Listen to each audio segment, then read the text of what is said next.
Years ago, when I was getting married, I struggled to decide whether to keep or change my name. And so I asked my dad, Tereza, lose the name.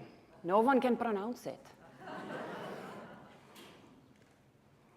So I asked my mom, no, hele, Tereza, no one remembers it, but no one forgets it.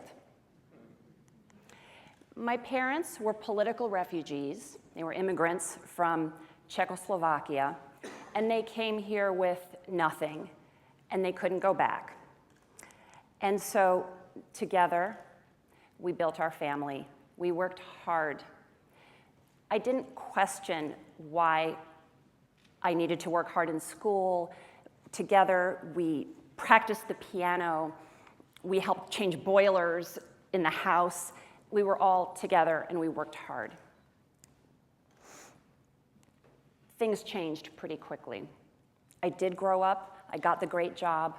We had our first grandchild. Mom was elated. And then, seemingly out of nowhere, Dad died quite suddenly. And we learned that my mother had an explosive growth tumor, and she died as well. I buried them at the same time.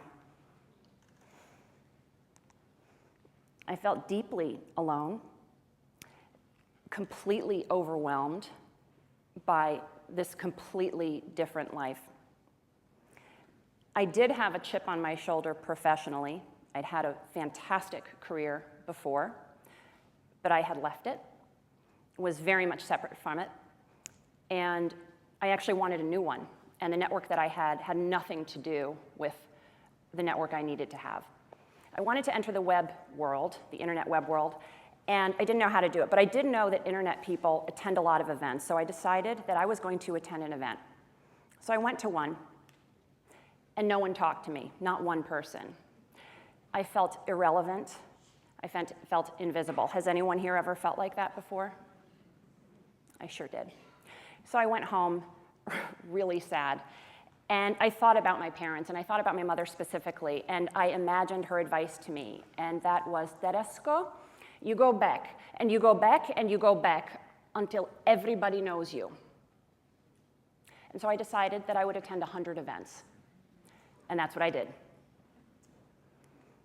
Now, it actually doesn't take long. You go to one, you meet someone, you go to the second one, and you start seeing familiar faces. You decide who's good, you decide who's not, you follow up for coffee with the people who are great. I drank a lot of coffee. I also committed to learning the language of this new world. As we were rolling along, I started to discover there was a lot of conversation that was happening actually online at the same time, not at the events. And I started to take a look at online forums, and it seemed that half the conversation was missing. There were no women that were commenting. So at one event, I met Fred Wilson, who's a quite prominent venture capitalist, and I said, excuse me, Fred, hi, my name is Tereza Nemessanyi, and I have a question for you. How come there are no women commenting online? And he said, you know, I really wish they would, but for some reason they don't show up. So with that in mind, I decided I'd leave 1,000 comments online. One a day, and then someone upvoted one, and it felt awesome. And I left another and another few comments a day, and before long, people were really following my comments. And at the real-life events, they were like, I really love reading your comments, which started to feel really good. Well, I needed some structure, so I decided to make Mondays special. I was going to pull one old contact from the past and plan to meet with one new contact, and I got a bouquet of flowers for my desk to keep me going. This sets you into the flow. You create your own energy, you create your own playground, and great people start finding you. But it's really critical that you do it with the right attitude. You need to be bold, aim high, data-driven, authentic, use the social tools, and you gotta show up. In short, you have to be badass, otherwise don't bother. Okay? Things really built from there. Before long, I was the founder and CEO of a web company. I was one of Forbes' 10 female entrepreneurs to watch. I wrote op-eds that went viral, completely changed my life. Now, I'm in a new position. Life has gotten better and better. Tons of pitfalls as well, but it never would have happened without it. So your instructions, and as you look around, you think about 100 events, 1,000 comments, learn the language, make Mondays special, and curate your online presence. So people always ask me, so what happens now? So did you keep your name? Did you not? And I say, no, you know what? I am still Tereza Nemessanyi.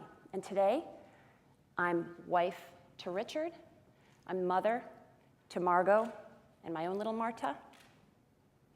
But if I never set to venture out, I would not have found my tribe. By just showing up, I found myself. Thank you.